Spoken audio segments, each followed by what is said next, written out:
में आने में थोड़ा सा देर हो गई मेरे को, और अगर मैं यहाँ नहीं आ पाता तो शायद अपने आप को ज़िंदगी भर माफ़ नहीं कर पाता। आगरा की सरजमी पर आके आपने ये जो रोशनाई जगाई है, ये वाकई में हम तो उस अल्लाह ताला से दुआ करेंगे। जी हाँ। अल्लाह ताला से दुआ करेंगे कि आप जैसे 10-20 और नेक दिल और इतने पढ़े लिखे, इतने इंटेलेक्चुअल आदमी और पैदा करें, जिससे कि जाके आप भारत का कोना कोना, देश का कोना कोना रोशन करें। तहे दिल से स्वागत आपका। मेरा एक छोटा सा सवाल से पहले थोड़ा सा, एक हमारे भी गुरु ग्रंथ साहब के अंदर गुरु नानक साहब ने पूरी दुनिया का चक्कर लगाया, जिसके अंदर मक्का मदीना भी शामिल है। और जैसा कि एक सवाल इससे पहले हो चुका है कि गैर मुस्लिम जो है मक्का मदीना में अलाउड नहीं, या वहाँ का कैंटोनमेंट जो है अलाउ परमिशन नहीं देता। मगर ये तो तय है, आप मानते हैं, इस्लाम मानता है, हम मानते हैं, हमारे ग्रंथों के अंदर दर्ज है। गुरु नानक साहब के 2 चेले थे, एक बाला और एक मर्दाना, एक हिंदू और एक मुस्लिम। मर्दाना की बहुत ख्वाहिश थी कि मुसलमान जब तक पूरा मुसलमान नहीं कहलाने का हकदार, जब तक कि वो काबा का दर्शन ना कराए, तो गुरु नानक साहब उसको लेके और काबा गए। हमारे ग्रंथ के अंदर जो दर्ज है कि जब वो वहाँ पहुँचे, उन दिनों बहुत लंबा ये किस्सा है, 1 साल लगता था, और वो रूट सारा उसका वर्णन है। और वहाँ जब मक्का, जो मस्जिद के बाहर साथ ही एक दीवार थी, जहाँ पर के भारत के जो मुसलमान दर्शन करने जाते थे काबा के, वो उनको वहाँ ठहराया जाता था। वहाँ की देखभाल जो करता था वो मुल्ला जीवन करता था। जब गुरु नानक साहब अपने चेलों के साथ में वहाँ पर पड़े थे, तो सुबह जब मुल्ला जीवन वहाँ की सफाई करने के लिए आया, तो उसने देखा गुरु नानक साहब के जो पैर थे वो काबा की तरफ थे। वो गुस्से में चिल्लाया कि ये कौन काफिर है जो कि काबा की तरफ पैर करके पड़ा है, और उसने गुस्से के अंदर आके उनके पैरों को झटका दिया, दूसरी तरफ किया। तो हमारे ग्रंथ के अंदर दर्ज जो किस्सा है उसके अंदर ये है कि काबा भी उस समय हिल गया। जिधर गुरु नानक के पैर जाते थे काबा उधर मुड़ता था। तो वो जोर से चिल्लाया, ये कोई हजरत है, ये कोई औलिया है। तो उस समय के जो काजी थे मक्का के, काजी रुकनुद्दीन साहब थे, और शाह शरफ, कई हस्तियों के नाम हैं उसमें।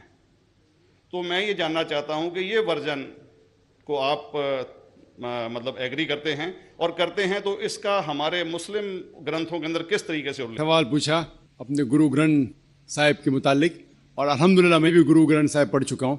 और जिस तरीके से, क्योंकि वक्त मुख्तसर सा होने की वजह से मुझे वक्त नहीं मिला कि गुरु ग्रंथ को भी कोट करूँ।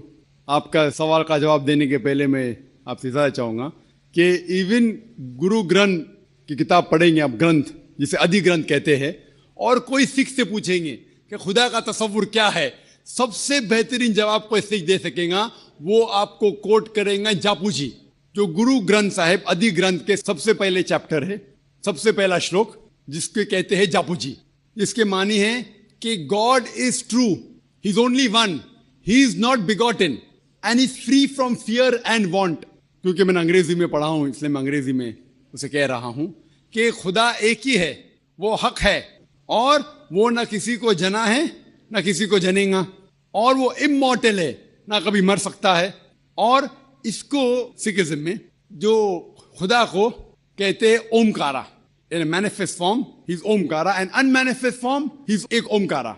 और कई इसके एट्रीब्यूट्स है, मिसाल के तौर पे परवरदिगार, अकल, और उसे रहीम कहा गया है, Wahe Guru as one God कहा गया है, और it is strictly against idol worship and अवतारवादा। भाई साहब का सवाल था कि उनने ग्रंथ में पढ़ा कि गुरु नानक साहब मक्का के, और उनका पैर काबा की तरफ था, और कोई मौलवी ने पैर को हिलाए और काबा हिल गया।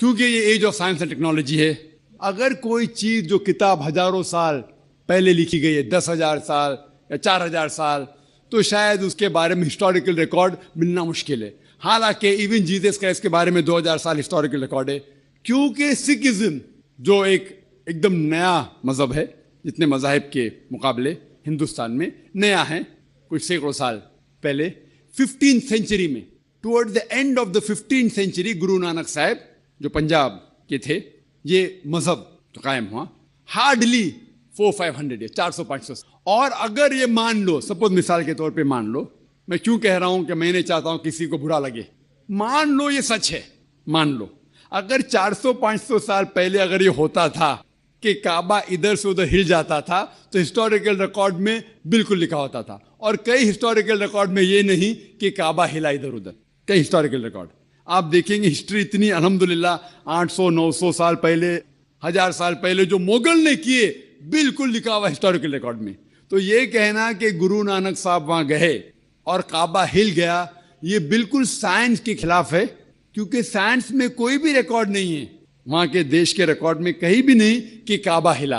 तो इसलिए हम कहते हैं कि हो सकता है ये गलती से किसने लिखा होगा, न कई किस्से कहानी। ये मैं तस्लीम करता हूं कि गुरु ग्रंथ साहिब में कई चीजें सही है, हक की बात है, लेकिन ये तस्लीम करना कि काबा हिल गया, ये बिल्कुल साइंस के भी खिलाफ है, साइंस के खिलाफ है, और इस्लाम में भी ये नहीं है। लेकिन ये कहना कि कोई गैर मुस्लिम जा सकता है, मुमकिन है चुपके से